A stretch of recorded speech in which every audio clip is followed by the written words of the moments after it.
Creatures of the night who stalk our streets, who prey on the unknowing. Greetings, young acolytes, and welcome back to the Darkmoon Academy, the premier place to learn about all things supernatural, paranormal, and mystical. In our previous video, we gave you a brief overview of the things that lurk in the shadows. Today, we're going to dive into history, shedding light on these beings and why they remain hidden. This story takes us back to the time of the Black Death. An unknown mage sought to obtain a level of power unseen for millennia. He succeeded sorta, but instead of ascending, he became something dark, malicious, and evil. In doing so, he unleashed a terrible curse upon the land, one that contributed to the deaths of nearly a third of the population. Eventually, he was slain by a representative of the Council of Mages, but his death did not bring peace. The people, desperate for someone to blame, turned their wrath upon all magic users, all who wielded power, persecuting them without mercy. The various supernatural factions, such as the Fire and Dragons, were already weakened.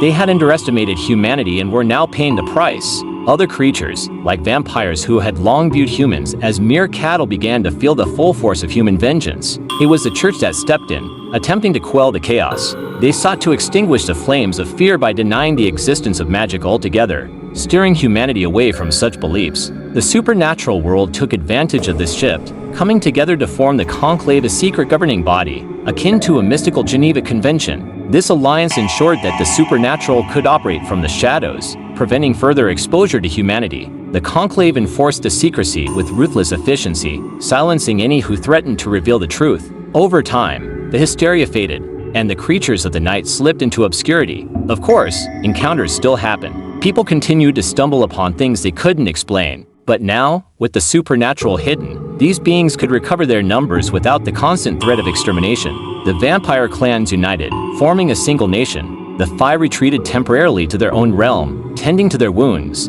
Other races adapted, integrating themselves into human society, blending into the fabric of the mundane world.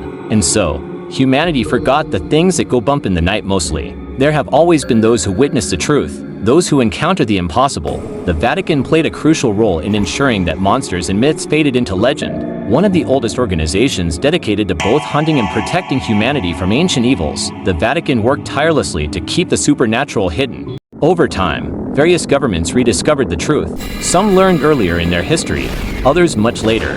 But all of them came to understand that the world was not as it seemed, and yet, they agreed humanity was better off not knowing. But I disagree. I believe you have a right to understand what's out there. This concludes this part of our series, but we are only just beginning. Be sure to subscribe and stay tuned, there is much more to uncover.